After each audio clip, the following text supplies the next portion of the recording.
Hey everyone, my name's Tom Newbury. I'm a lead character artist currently working at NPC London. I'm super grateful to be accepting the Artist of the Year award from TexturingXYZ. I've been using their maps for many years now, basically since the company started roughly 5 years ago. And I just find that their maps bring a great level of detail and realism to my work, both personal and professional.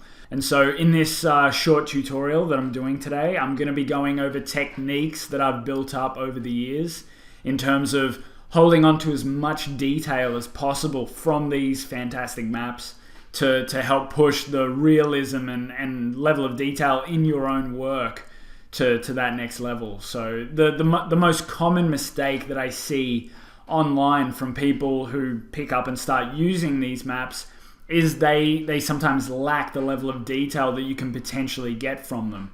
And so these techniques I'm going to be showing you is going to help you to get to that next level in terms of level of detail and quality in your pieces. So yeah, I hope you really enjoy this, and thanks again, TexturingXYZ. I really appreciate it, and let's get started. Okay, so when it comes to getting the most surface detail out of TexturingXYZ maps, the first thing that you want to consider is the UVs. So for this head and neck geometry, I have it across 3 UDIM spaces. In the past, I have had it across 4, but with a very subtle adjustment, I managed to fit it to 3, which without losing much texture resolution. So I'm also baking these out at 8K, but yeah, you want to make sure that you're getting enough, the most resolution possible, because these maps are at a decent resolution to begin with, and so to gain all of that detail, you want to make sure that you have enough real estate to take advantage of that. So as most of you would know who use TexturingXYZ maps, these are a multi-layered map using red, green, and blue channels for different levels of displacement. So what I have here is a copy channel. So if I turn this on, it is going to show you specifically what's in the red, green, and blue. So currently it's set to red. So if we look here, I consider this the primary detail pass. So you can see it's a softer map, but it's got more broad regions. You got more like sort of pimples and moles and things like that. And just an overall, like if you zoom out, just an overall like sort of lower frequency to it. Now if I go over to my other screen and set that to green, I call this the secondary detail pass. And this is more, it's finer, but it's still like quite soft. But yeah, I consider this the secondary pass. You can see on the lips, we're getting a decent amount of wrinkles on the lips. And then if I set it to blue, this is what I call the tertiary details. And these are the fine details, including wrinkles and lip wrinkles and things like that. And when I very first started using TexturingXYZ maps, I thought that this map wasn't very necessary to get a decent look, but now I believe it's probably the most important map when trying to create realistic skin. And the reason why I didn't think it was very important was because I had all this geo in 0 to 1 space only. All this UV texture data was all in here, and so I wasn't taking full advantage of the resolution. And then when it came time to use it in displacement in the shader, I just didn't have the resolution, and there was very little change. So making sure you have enough resolution in your UVs is key.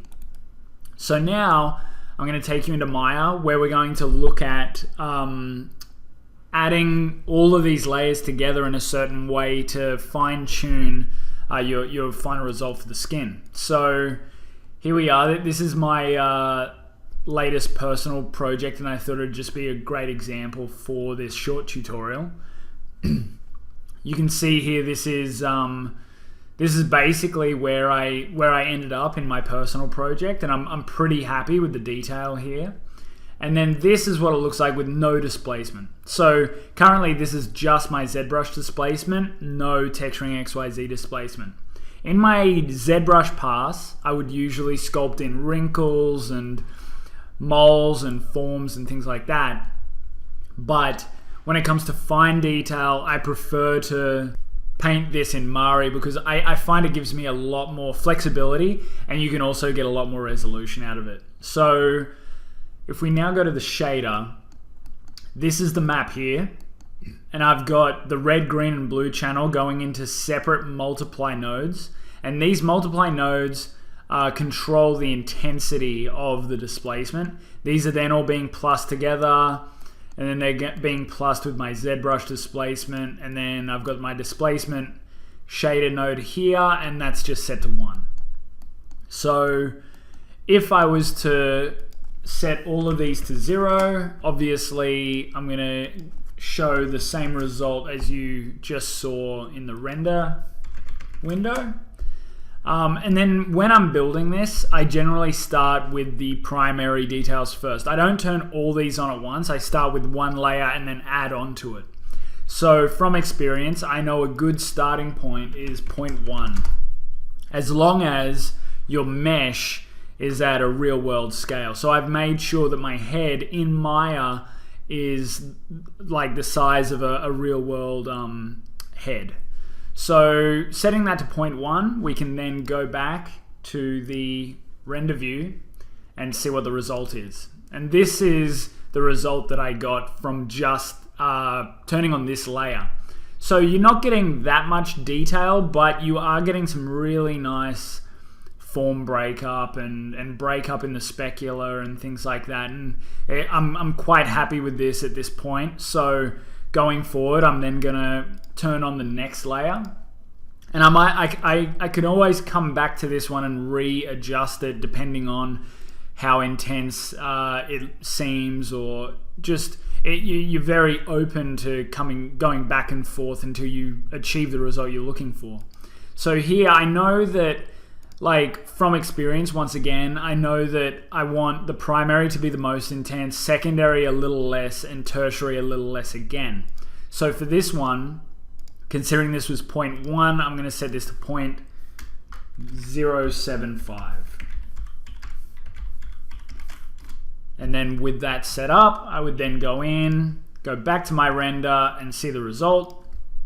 And to me, it looks a little bit heavy-handed. So we're definitely getting a lot more breakup involved, but it just looks a little too deep in some areas. So my inclination is to reduce this. Now, depending on the character you're doing, like if you were doing like an old man character with weathered skin, this look might be good. It might be good for your character, but considering this is a female character, I want her to have a nice complexion, so I think it's a bit too rough. So if we go back to the shader, we can set this down to 0.05 instead, and then see the results.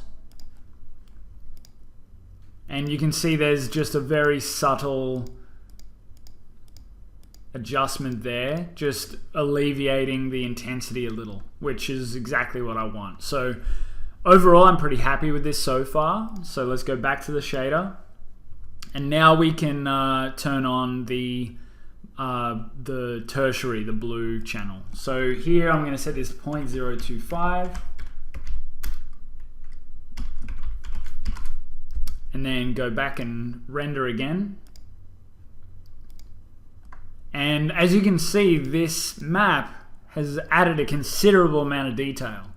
And currently it's a little strong for my taste. So you can see, especially on the top edge of the lip here, it's getting a little bit too crunchy. Also the cheek is looking a little too much. So we can go back in, do a very subtle change here, go to 0.02. You could even go 0.015 really, like with that result that I was seeing, but I just took it down to 0.02, and then that's the change. Very subtle, but when it comes to doing skin like this, it is all about the subtleties really. And so yeah, that's basically where I got to, and I was pretty happy with this result. looking at it now, I'd probably reduce the blue channel a little more, because I was quite happy with how this pass was looking in general. But for the original one that we were looking at, you can see there's a slight difference between these two. And just to be totally transparent, the settings that I used for this was 0.075. And then for the secondary, this one was all the way down at 0.025. And then the last one just stayed at 0.02. So yeah, that's about it. I hope you guys have learned something here, and you can use these maps to increase the quality and detail and realism in your work. And hopefully these tips can help you really finesse and yeah, get a better result overall. But as you can see, it helps a lot. So yeah, I hope you learned something from this. And if you want to learn more about my workflow and my processes, I do have a Gumroad. So just search my name in Gumroad and you'll find all my classes. And yeah, hopefully you can learn something from that. So thanks a lot, and see ya.